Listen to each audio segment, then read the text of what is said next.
I've been driving ambulances for 17 years, and I've learned one thing for certain. The worst calls don't come with sirens blaring and lights flashing.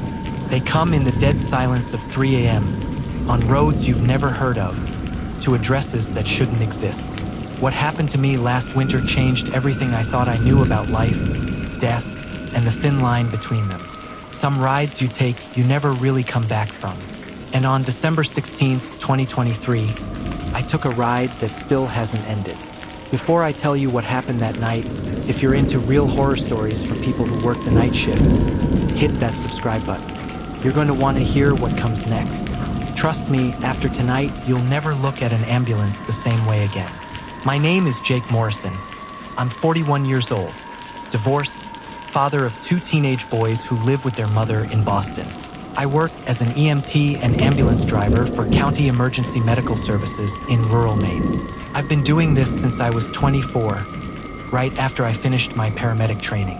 My partner, at least on that night, was a guy named Tommy Chen, 28 years old, relatively new to the job, only about 2 years in.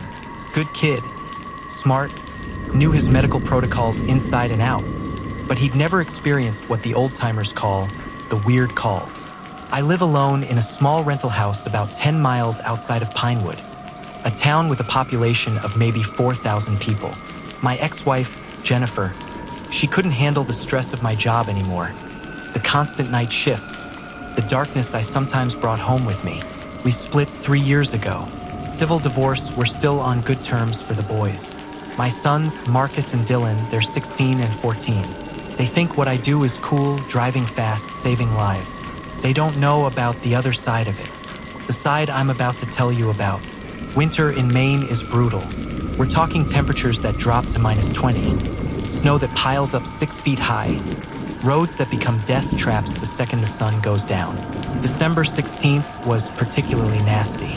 A blizzard had hit the night before, dumping about 18 inches of fresh snow, and the temperature was hovering around -15 with wind chill making it feel like -30.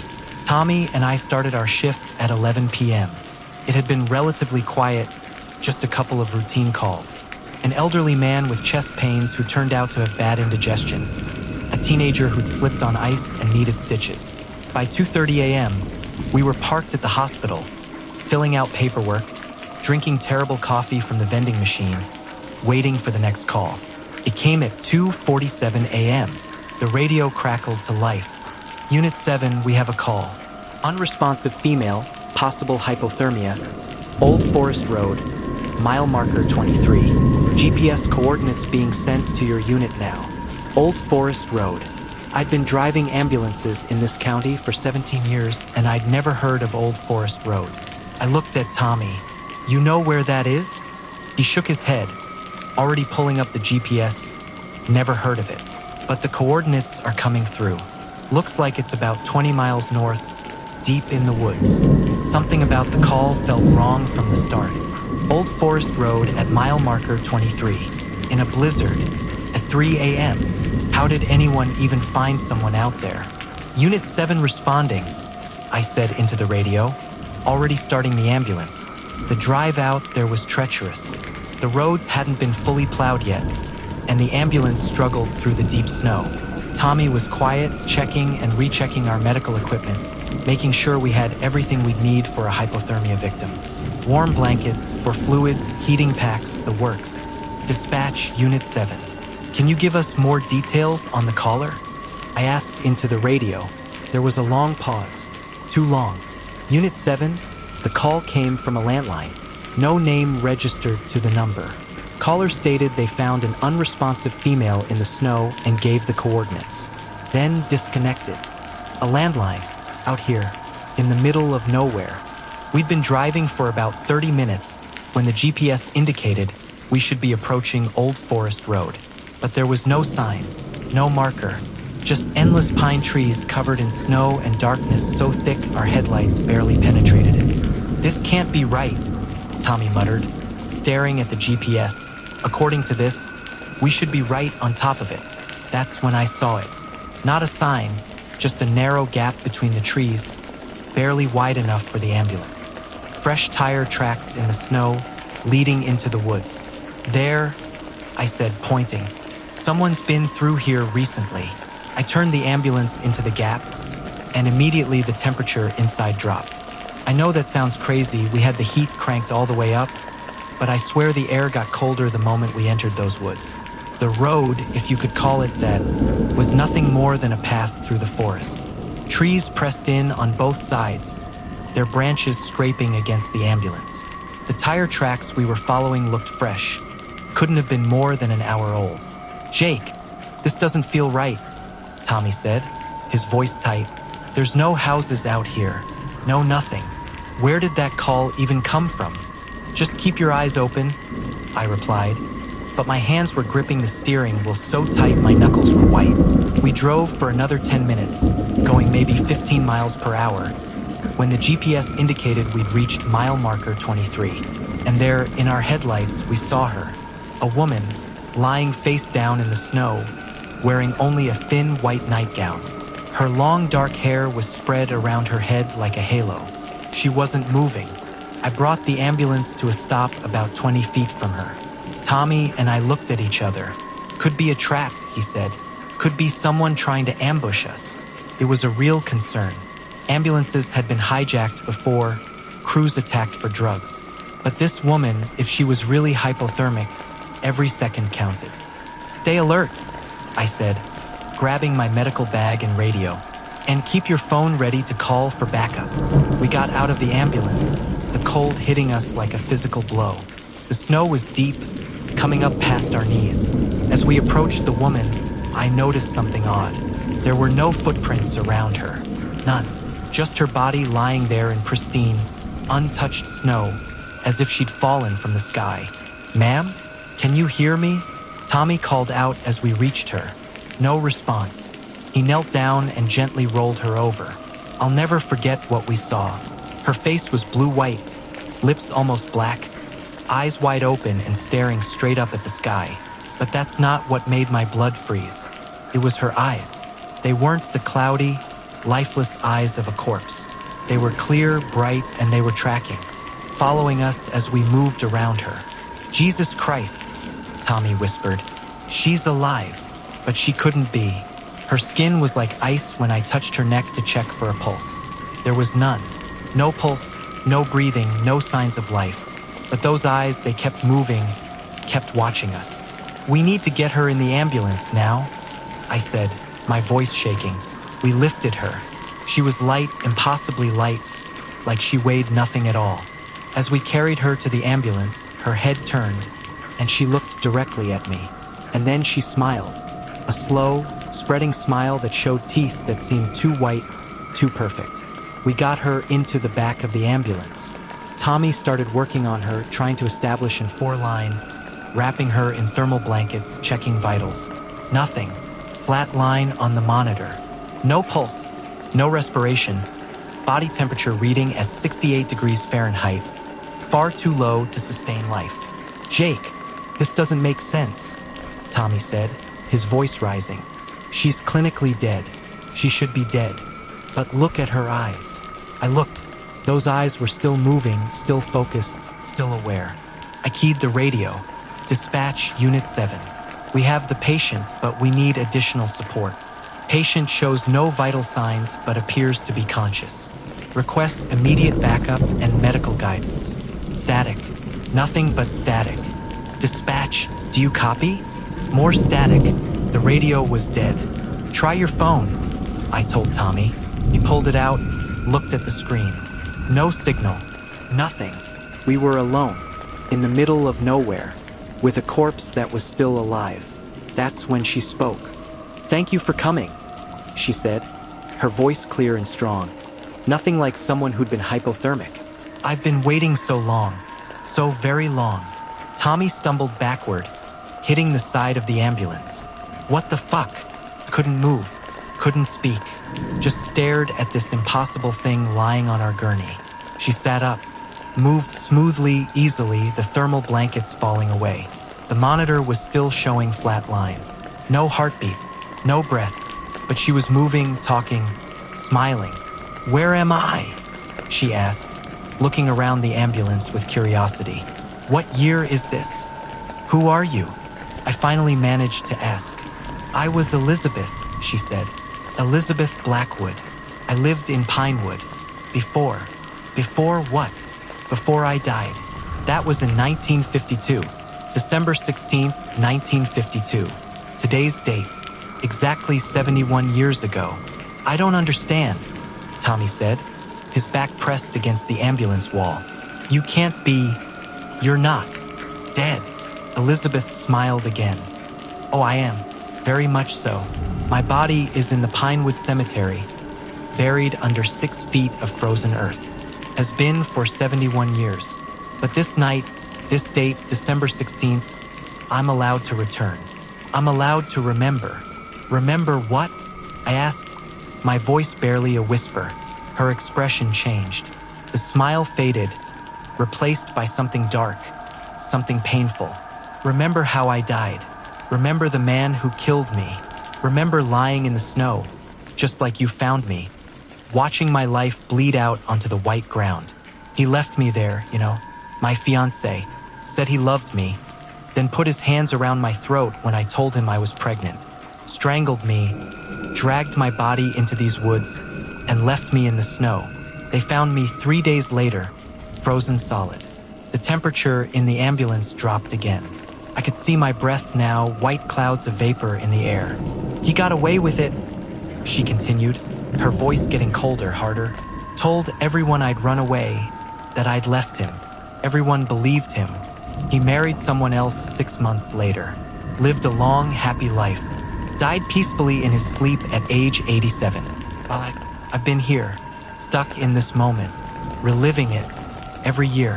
Every December 16th at 2:47 a.m., the exact moment I died. Why did you call us?" Tommy asked. "Why bring us here?" She looked at him, tilted her head. "I didn't call you. Not exactly. But I needed someone to find me, someone to see me, someone to know what happened. You see, the living forget. They move on. But the dead, we remember everything. And I need to be remembered. I need someone to know my story. We know it now," I said. "We'll tell people. We'll make sure people know what happened to you. Will you?" she asked, standing up now. The monitor was still screaming flatline. "Will anyone believe you? Will anyone care about a woman who died 71 years ago? Will anyone even remember my name tomorrow?" She was right. Who would believe us? How could we prove any of this? "There's something else," she said, moving toward the back doors of the ambulance. "Something I need you to understand.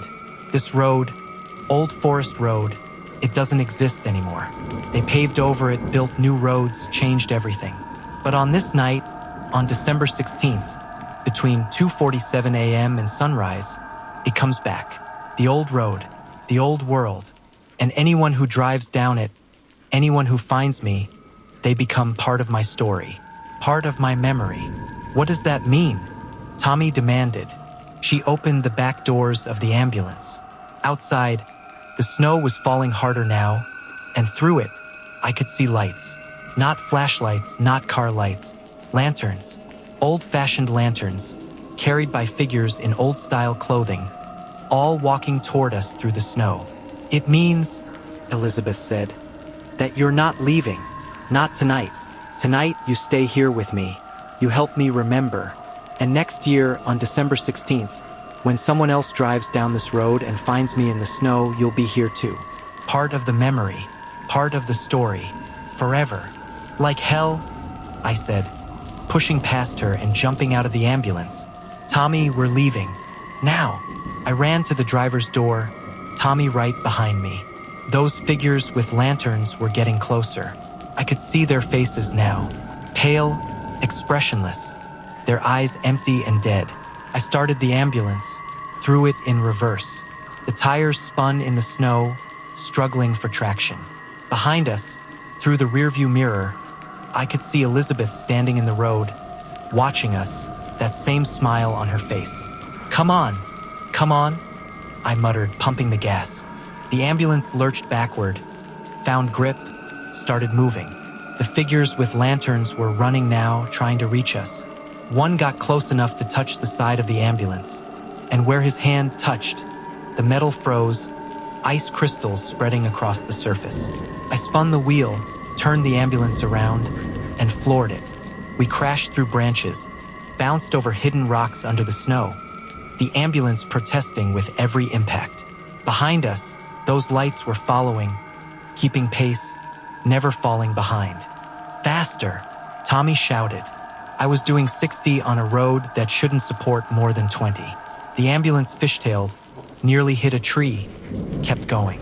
The GPS was going crazy, the screen showing nothing but static. But I didn't need GPS. I just needed to get out of these woods. The gap between the trees appeared suddenly.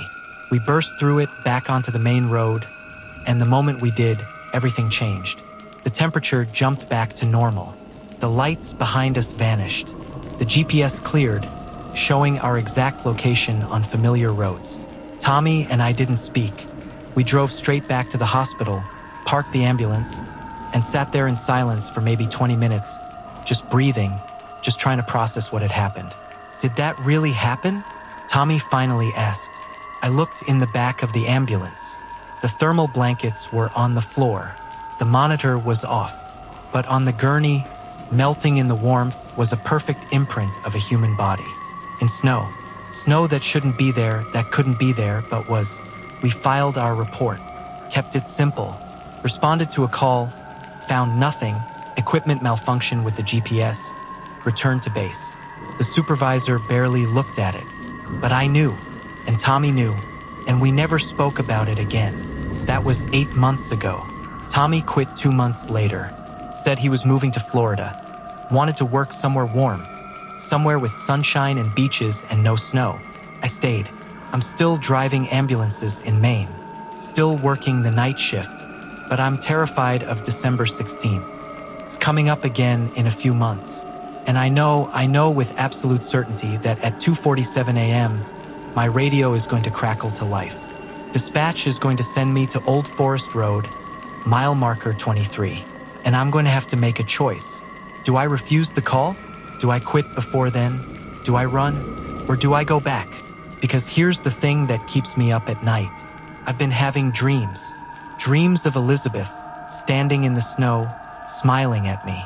Dreams of those figures with lanterns, getting closer every night. And in the dreams, I can hear her voice, clear as day. You'll come back, Jake Morrison. You'll come back because you need to know. You need to understand. And next time, next December 16th, you'll stay. You'll become part of the memory. You'll help me remember forever. I've started researching. Elizabeth Blackwood died December 16th, 1952. Found frozen in the woods off Old Forest Road. Murder unsolved. I found her obituary in the old newspapers. I found her grave in Pinewood Cemetery. It's real. She was real. Her fiancé was named Robert Carlyle. He did marry someone else 6 months after Elizabeth died. He did live to 87. He did die peacefully in his sleep. And every December 16th since 1952, according to old police reports I've dug up, someone calls 911 about an unresponsive woman on Old Forest Road. The calls come from different numbers, sometimes landlines that don't exist anymore, sometimes payphones that were torn down decades ago. And every time, whoever responds to the call either finds nothing or they find something they can't explain.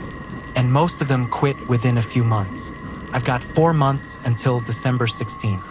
For months to decide what I'm going to do. Part of me wants to run. Part of me wants to work that night, to face whatever's waiting for me on that road. But the biggest part of me, the part that scares me the most, is the part that wants to go back, wants to understand, wants to hear the rest of Elizabeth's story. Because I think she's right. I think we do forget. We forget the dead, we forget their stories. We forget that they were people who loved and hoped and dreamed just like us. And maybe, just maybe, that's the real horror. Not ghosts, not the supernatural, but forgetting. Leaving people behind in the cold and the dark and the snow, with no one to remember them. I'm still an ambulance driver. Still answer calls in the middle of the night. Still drive down dark roads to help people I've never met. But now I know. Some roads go places you can't come back from. Some calls are invitations to join something that never ends. And some people, Some lost souls, they'll do anything to be remembered, even if it means trapping others in their eternal moment of death. If this story made you look twice at every ambulance that passes by, if it made you wonder about those emergency vehicles racing through the night, hit that subscribe button. Share this with someone who works the night shift. They'll understand.